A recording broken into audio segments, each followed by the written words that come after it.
नमस्कार साथियों, स्वागत है आप सभी का एक बार फिर से हमारे शो में बात यूपीएससी की रवि के साथ में।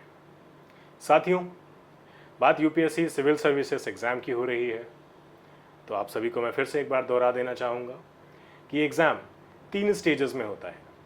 प्रिलिमिनरी एग्ज़ाम, मेंस एग्ज़ाम और लास्ट स्टेज में होता है इंटरव्यू। साथियों, ये एग्ज़ाम ना सिर्फ एक एग्ज़ाम होता है बल्कि एस्पिरेंट्स के लिए बहुत कुछ होता है। अब इस बहुत कुछ में वो सारा संसार, वो सारी दुनिया उनकी समाहित हो जाती है। साथियों, इस एग्ज़ाम में अगर मैं मेंस की बात करूं तो मेंस में जीएस के 4 पेपर होते हैं, निबंध होता है और इंग्लिश और एक लैंग्वेज का पेपर होता है।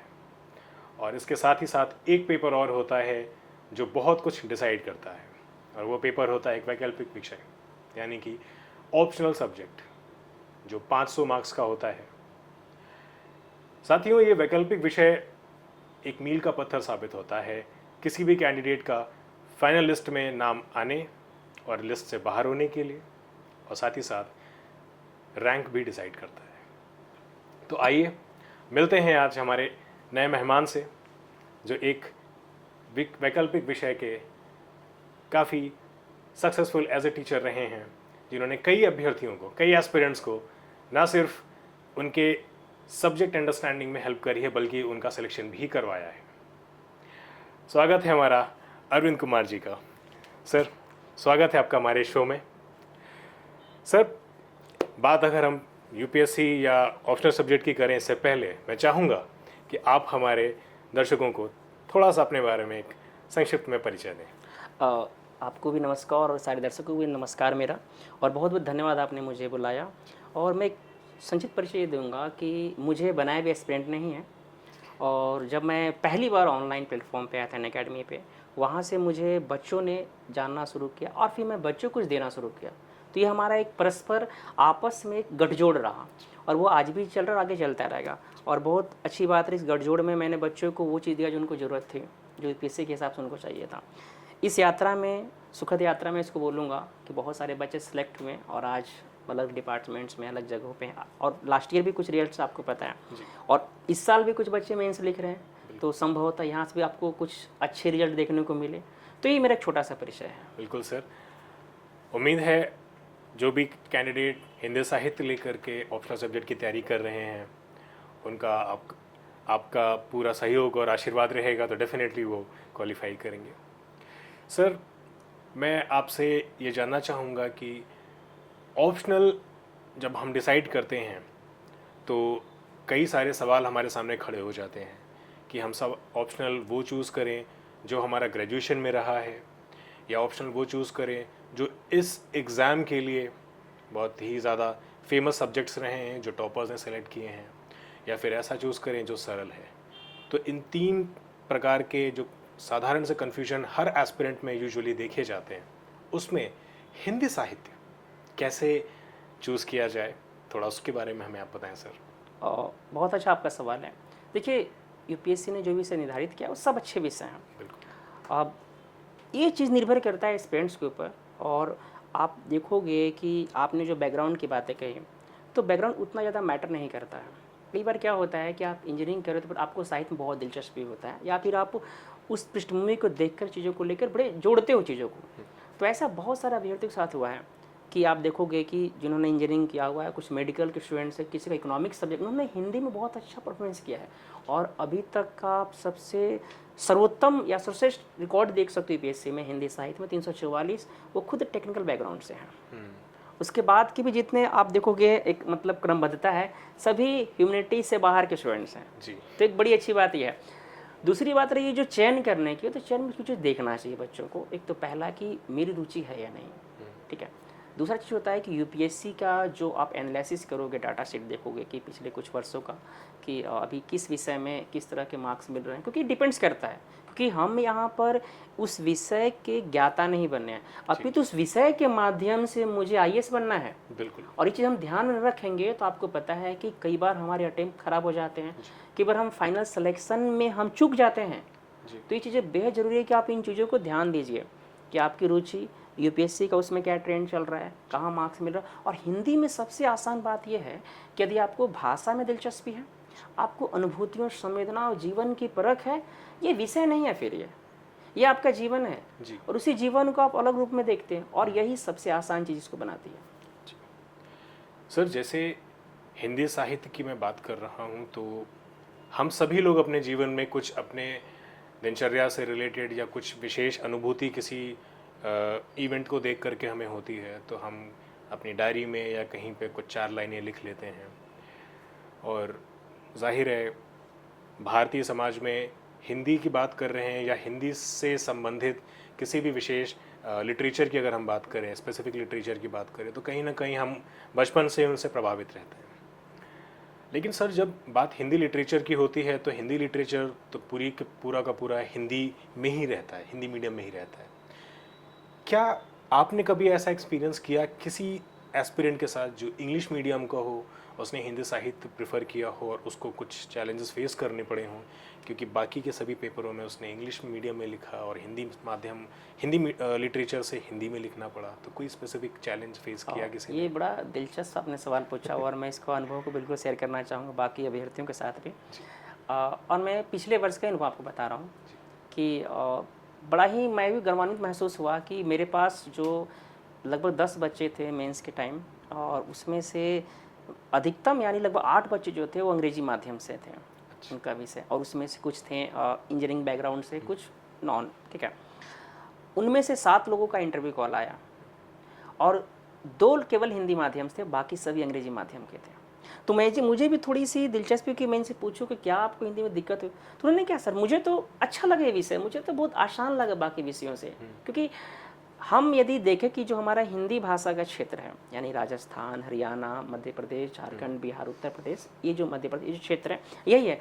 तो यदि आप इस क्षेत्र में पैदा हुए हो तो आपकी भावनाओं का संचरण उस भाषा में ऑटोमेटिक होता चला जाता है। बिल्कुल बिल्कुल। उसके लिए आप चाहे अंग्रेजी माध्यम से पढ़े, आप चाहे किसी बोर्ड से पढ़े, तो भाषाएं और अनुभूति जो संचरण है वो सहजात वृत्ति आपके जीवन का है, तो आपके अंदर धीरे धीरे विकास की अनुभूतियों को क्या करती है, आगे ले जाती है। तो चीज़ें मैं उनके अंदर भी देखा, और यही वजह भी है कि अभी तक का जो रिकॉर्ड है यूपीएससी का, तो टेक्निकल बैकग्राउंड यानी अंग्रेजी माध्यम के बच्चों ने सर्वाधिक स्कोर किया हिंदी में। अच्छा जी। तो जैसे सर टेक्निकल बैकग्राउंड के हों या यूजुअली इंग्लिश मीडियम बैकग्राउंड के हैं जो हिंदी ऑप्शनल ऑप्ट करते हैं, तो अगर वो अच्छा स्कोर कर रहे हैं, सर क्या ऐसा भी कुछ हो सकता है या ऐसा कोई कैंडिडेट कभी आपको मिला जो हिंदी भाषी क्षेत्र से ना हो? जैसे आपने भी बताया राजस्थान, हरियाणा, उत्तर प्रदेश, उत्तराखंड, हिमाचल प्रदेश, बिहार, अगर यहाँ से ना होकर के अगर वो साउथ का हो, दक्षिणी भारत क्षेत्र से हो, क्या उनके लिए हिंदी साहित्य ऑप्शनल सब्जेक्ट सुटेबल रहेगा, या ऐसा कोई कैंडिडेट आपने कभी आपके साथ मुखातिब हुए? नहीं, ये जो आपका सवाल है इसको मैं थोड़ा सा करेक्ट करूँगा। देखिए, चूँकि लिपि का भी एक सवाल हो जाता है भाषा के साथ, तो यदि वह व्यक्ति दक्षिण भारत का है और वह मूल रूप से वहीं का निवासी रहा हो, तो उसकी जो संप्रेषण जो चीज़ें हो रही होंगी वो उसकी भाषा में रही होंगी, क्योंकि वहाँ हिंदी का एक संपर्क भाषा का प्रारूप है, ठीक है, एक मूल भाषा के रूप में नहीं है। तो जाहिर सी बात है, एक लिपि का भी उसके सामने बोध होगा।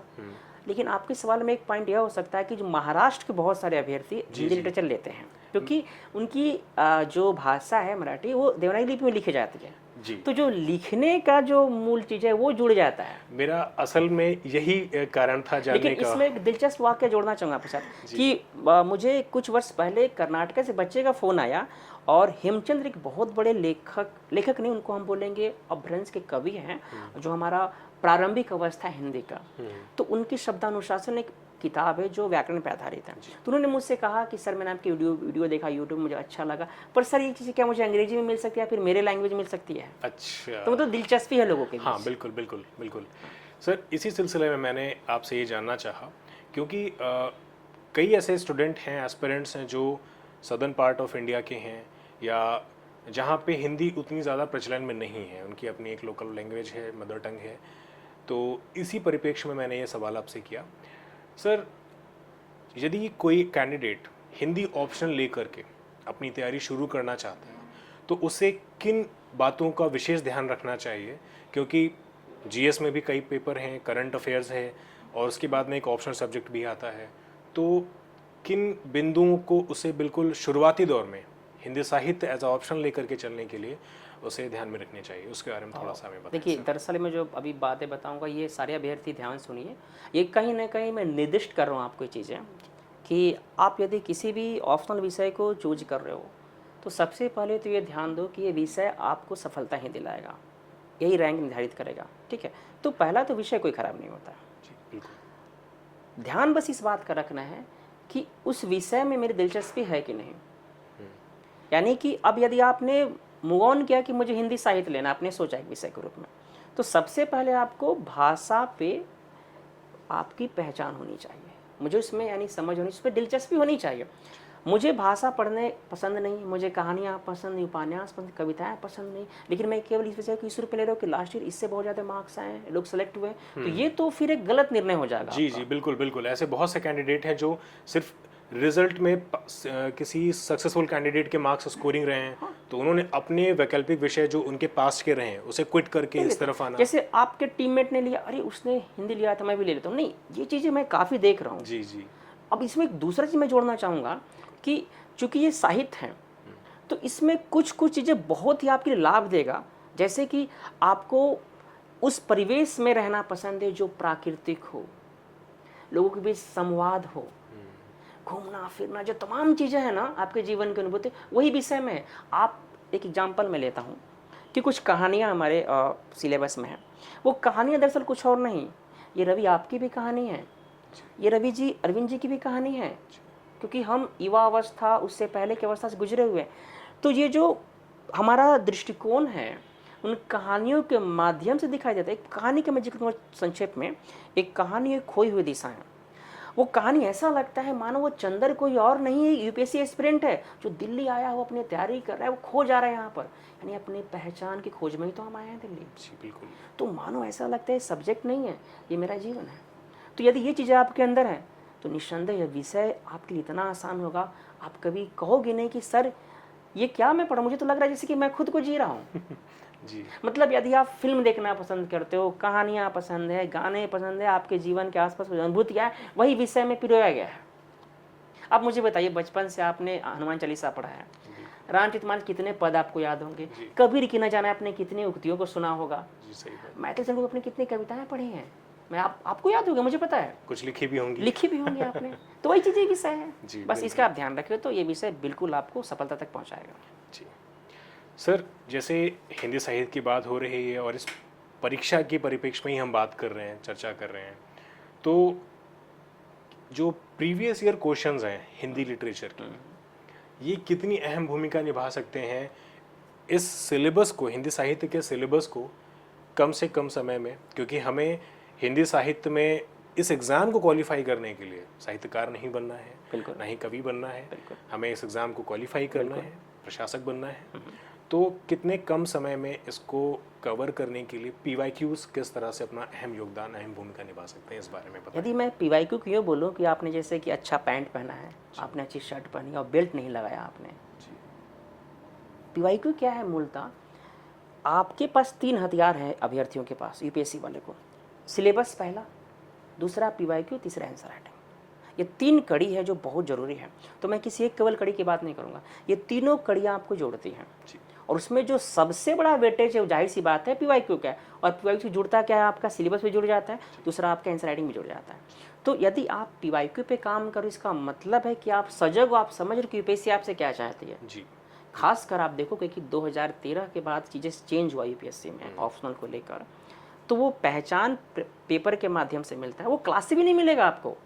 क्लास में हो सकता है आप क्लास ले रहे हो तो आप जिस टॉपिक को पढ़ रहे हो टॉपिक को आप पढ़ रहे हो, लेकिन टॉपिक से कैसे प्रश्न आ रहे हैं, उसके डिमांड क्या है, यूपीएससी हमसे क्या, वो चीज़ें आपको पीवाईक्यू ही बताएगा। तो चाहे कोई भी अभ्यर्थी हो, चाहे वो प्रारंभ अवस्था में तैयारी कर रहा हो या अभी 2-3 सालों को, प्लीज़ मेरा एक ही रिक्वेस्ट है, सिलेबस को ध्यान से पढ़ो, प्रीवियस ईयर पेपर देखो और आंसर राइटिंग करो। जी, आंसर राइटिंग की बात आपने करी सर, ये आंसर राइटिंग ही डिसाइड करती है कौन सूट पहन करके धौलपुर हाउस जाएगा। बहुत बढ़िया, बिल्कुल बिल्कुल। हाँ, क्योंकि आंसर राइटिंग एक दिन का या 1 घंटे का खेल नहीं है, 5 दिनों की लड़ाई है, और इसकी जितनी प्रैक्टिस करी जाए उतनी कम है। जी सर, बात हिंदी साहित्य की हो रही है तो मैं आपसे थोड़ी बातें जानना चाहूँगा, क्योंकि ये मेरा विषय इस परीक्षा के तर्ज पर नहीं रहा। लेकिन हाँ, जैसा आपने अभी बताया कि इसका जो सिलेबस है, उस सिलेबस में जो भी चीज़ें पढ़नी है, कहीं ना कहीं वो घूम फिर करके उसका केंद्र स्वयं मैं ही हूँ। बिल्कुल।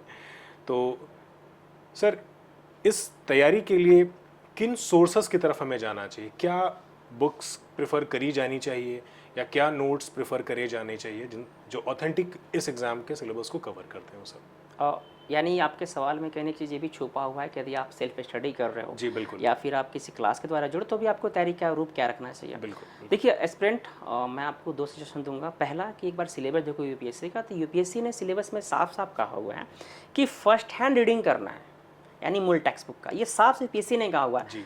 और अभ्यर्थी चीज़ को देखते नहीं है। सही बात। इसका विशेष रीजन बता रहा हूँ क्योंकि हमारा सिलेबस इंग्लिश में दिया यूपीएससी ने, हम्म। तो बच्चे इस चीज़ को ध्यान नहीं देते हैं, वो कोचिंग के चीज़ों पे डिपेंड्स हो जाते हैं। पहला चीज़ यहाँ से बचो आप।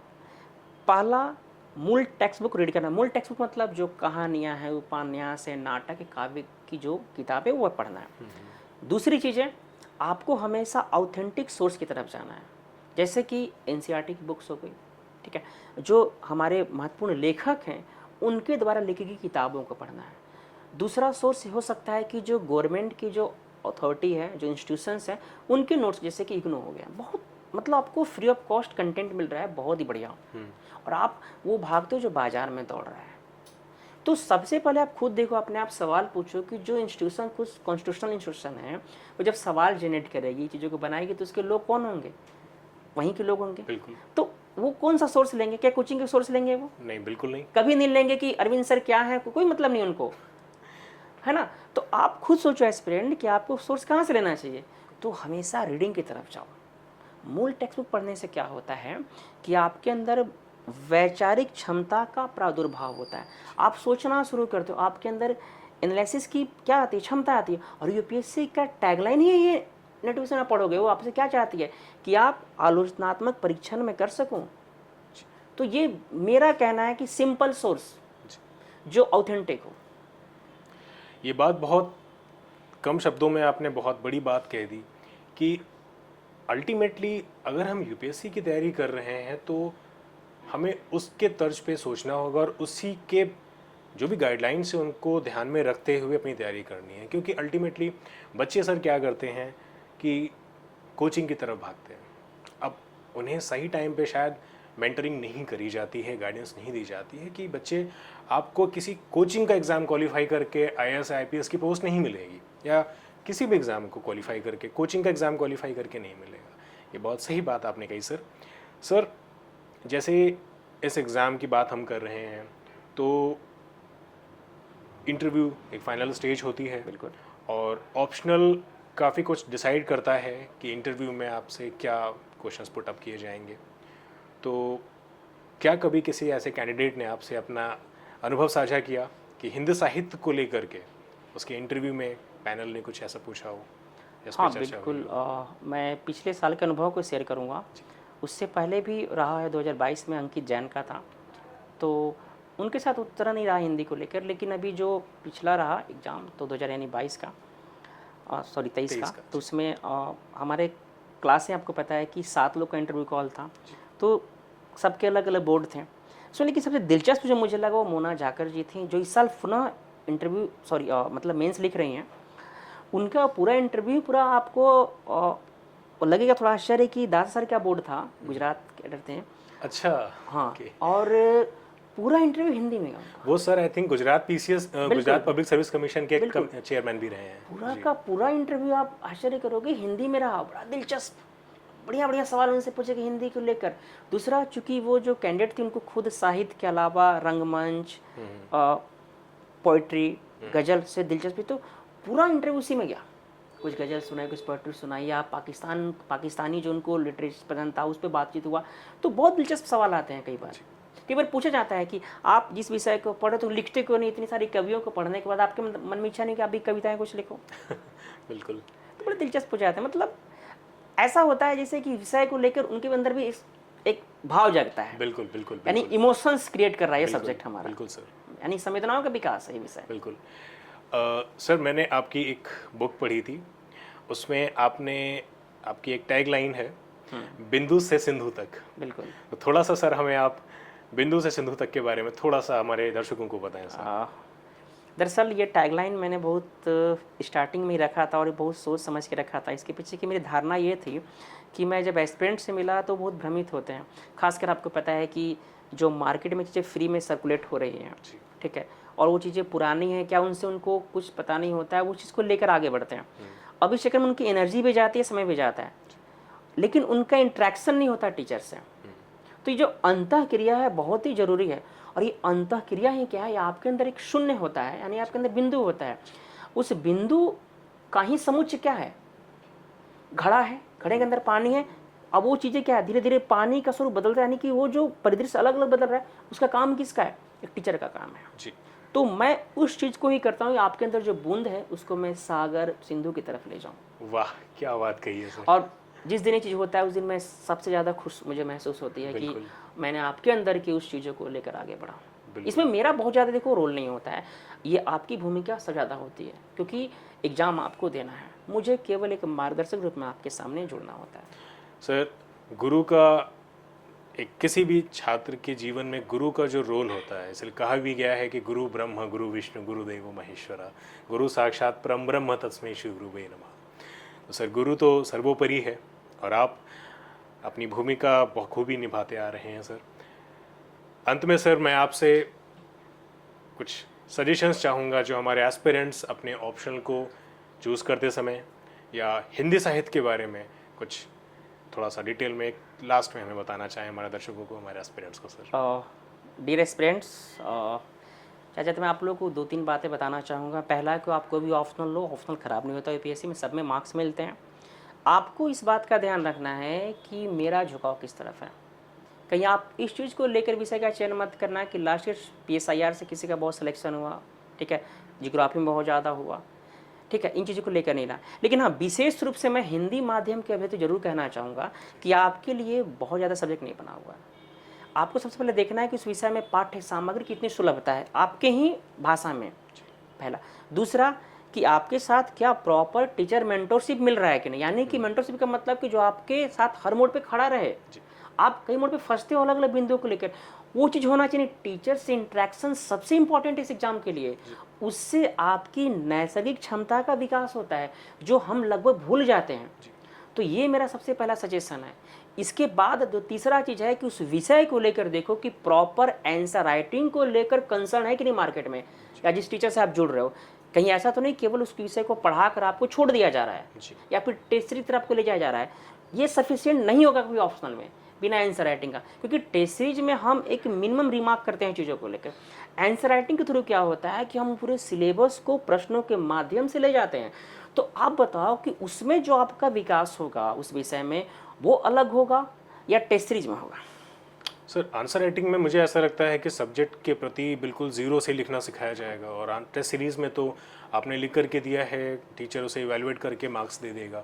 तो मतलब मेरा यही सजेशन है बच्चों को कि प्लीज़ आंसर राइटिंग सबसे इम्पॉर्टेंट है। आप किसी भी रूप में क्लासेस जुड़ो या कोई भी क्लासेस करो, आंसर राइटिंग सबसे इम्पॉर्टेंट है। बहुत ही दिलचस्प बातें आपने बताई सर इस हिंदी साहित्य के बारे में। साथियों, ये एग्ज़ाम हम एस्पिरेंट्स, बहुत से एस्पिरेंट्स को मैंने देखा है जो इस एग्ज़ाम के डिफरेंट सब्जेक्ट्स के पर्सपेक्टिव पे बहुत गहन चिंतन मनन में इतना डूब जाते हैं, इतना तल्लीन हो जाते हैं कि वो सब्जेक्ट के विशेषज्ञ बन जाते हैं और कहीं ना कहीं वो शायद भूल जाते हैं कि वो इस एग्ज़ाम को क्वालिफाई करने आए थे। आज अरविंद सर ने हमें ये बताया कि हिंदी साहित्य किस तरह से आपके सिलेक्शन होने में, फाइनलिस्ट में आपका नाम लाने में कितना कारगर सिद्ध हो सकता है। कितनी सरलता से, कितनी सहजता से अरविंद जी ने बहुत बड़ी बातों को कहा। बिंदु से सिंधु तक का सफ़र, ये बहुत गहन और बहुत चिंतन मनन का विषय है। इसी के साथ में अरविंद सर, बहुत शुक्रिया आपका हमारे साथ जुड़ने के लिए, हमारे एस्पिरेंट्स को इतनी गंभीर बातों को इतनी सरलता से, इतने सहजता से बताने के लिए। आशा है आपके साथ जुड़े हुए अभी जो कैंडिडेट्स हैं जो इस बार मेंस में अपीयर हो रहे हैं, उन्हें इंटरव्यू कॉल आएगा और फाइनलिस्ट में आ करके देश की सेवा को और सरल सुगम बनाएंगे। इसी के साथ साथियों, विदा लेता हूँ, मिलता हूँ अगले शो में आपके साथ फिर नए चेहरे के साथ। नमस्कार, धन्यवाद। धन्यवाद।